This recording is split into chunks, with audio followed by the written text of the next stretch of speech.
उत्तक क्या होता है? कोशिकाओं के समूह को हम क्या बोलते हैं? उत्तक बोलते हैं। उत्तक क्या होता है? कोशिकाओं के समूह को उत्तक बोलते हैं। ठीक है। और जितने भी कोशिकाओं के समूह हैं, एक जैसे समूह एक जैसे दिखने में भी होते हैं और काम भी करते हैं। ठीक है, एक जैसा काम भी करते हैं। अगर पूछा जाएगा रक्त क्या है, ठीक है, तो रक्त जो है, रक्त एक संयोजी उत्तक है। क्या है रक्त? रक्त एक संयोजी उत्तक है। अगर पूछेगा कि मुंह की परत किसकी बनी होती है, तो मुंह की जो परत है वो क्या बोलते हैं? एपिथेलियम उत्तक का बना होता है। मुंह की परत किसकी बना होता है? एपिथेलियम उत्तक। मुंह का जो मतलब ये है परत किसका बना होता है? एपिथेलियम। अगर पूछेगा एपिथेलियम में भी कौन सा, तो ये होता है स्क्वेमाउस। क्या होता है? स्क्वेमाउस। ठीक है, मुंह की जो परत है वो एपिथेलियम उत्तक का बना होता है। और एपिथेलियम में भी अगर पूछेगा तो स्क्वेमस। क्या हो जाएगा? स्क्वेमस।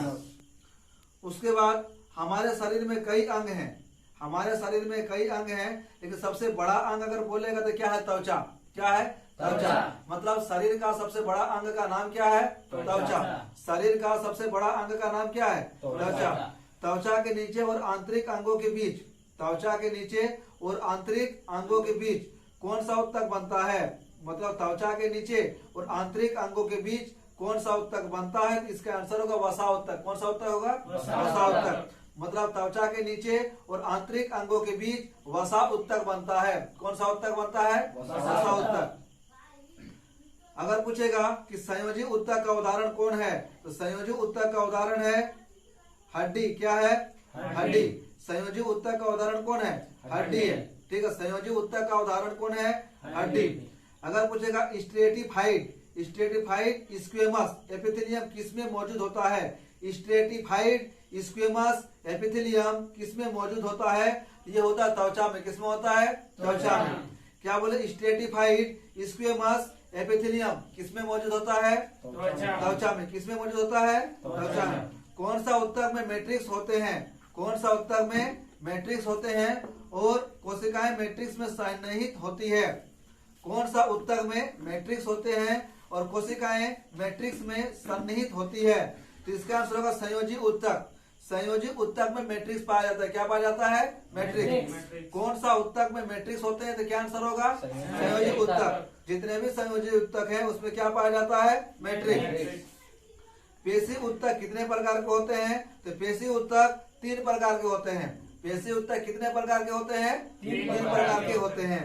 मानव शरीर के त्वचा का सबसे बाह्य परत क्या कहलाती है? मानव शरीर की त्वचा का सबसे बाह्य परत क्या कहलाती है? ये कहलाती है एपिडर्मिस। क्या कहलाती है? एपिडर्मिस। मानव शरीर की त्वचा का सबसे बड़ा परत क्या कहलाती है? एपिडर्मिस। क्या कहलाती है? एपिडर्मिस। अगर पूछेगा कि संयोजी उत्तक का एग्जाम्पल कौन कौन है? संयोजी उत्तक का, ठीक है, तो संयोजी उत्तक में आएगा उपास्थि। क्या आएगा? उपास्थि।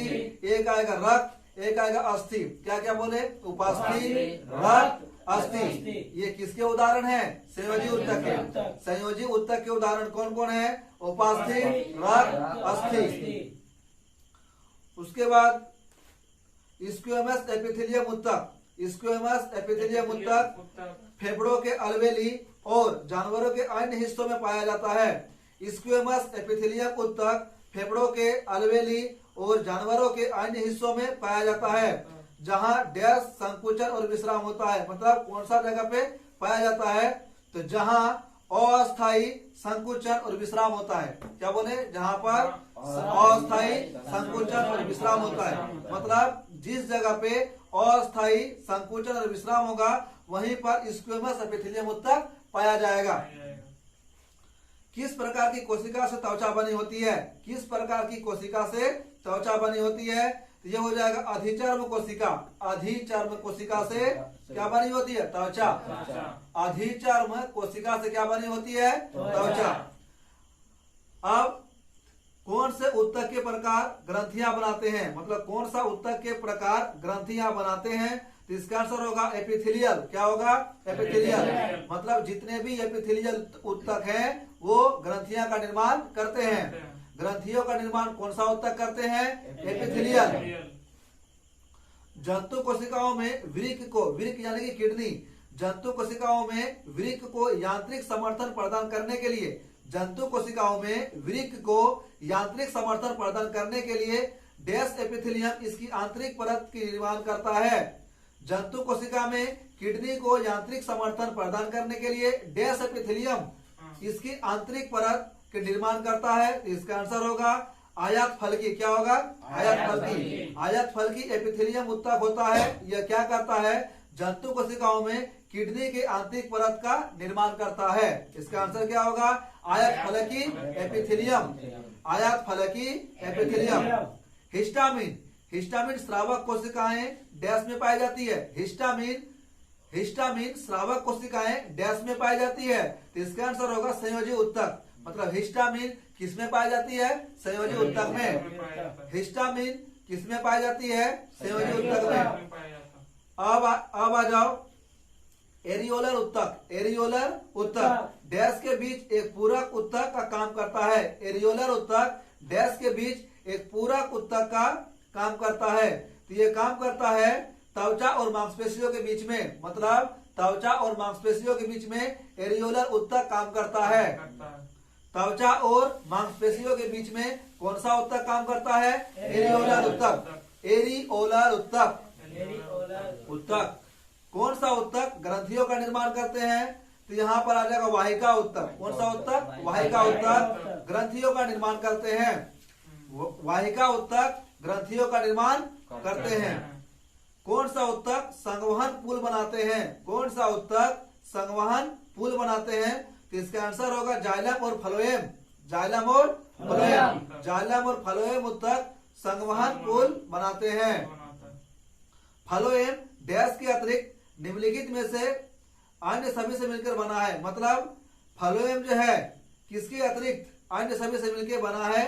तो ये फ्लोएम जो होता है ये फ्लोएम वाहिका से मिलकर नहीं बनता है, जबकि ये किससे किससे मिलकर बनता है? चालनी नलिकाएं, सहकोशिका और फ्लोएम तंतु से मिलकर बनता है।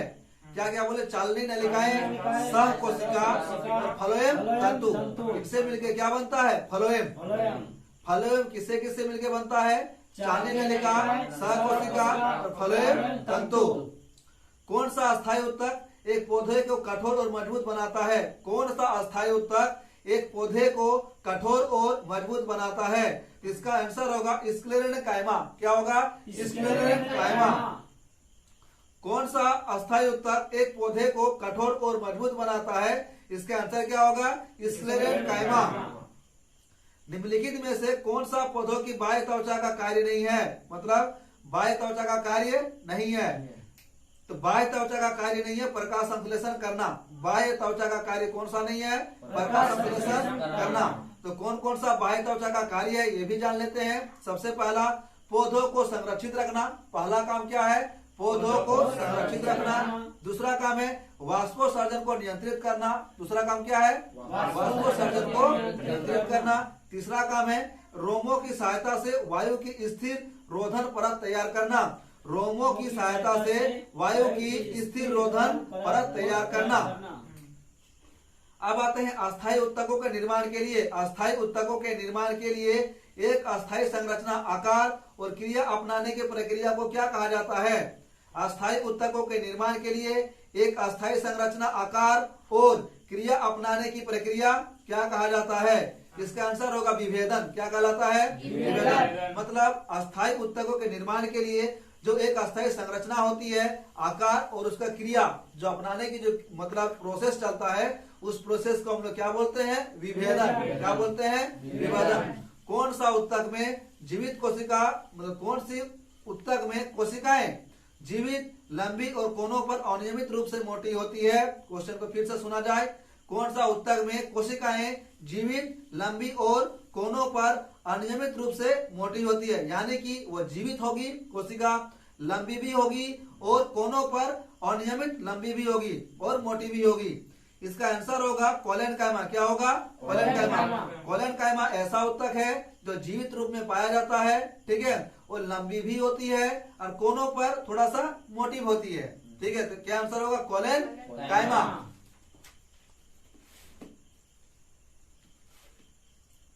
सीव ट्यूब और सहकोशिकाएं मुख्य रूप से क्या संचरण के लिए उत्तरदायी होती है? सीव ट्यूब और सह कोशिकाएं मुख्य रूप से क्या संचरण के लिए उत्तरदायी होती है? तो इसका आंसर होगा पौधों में भोजन।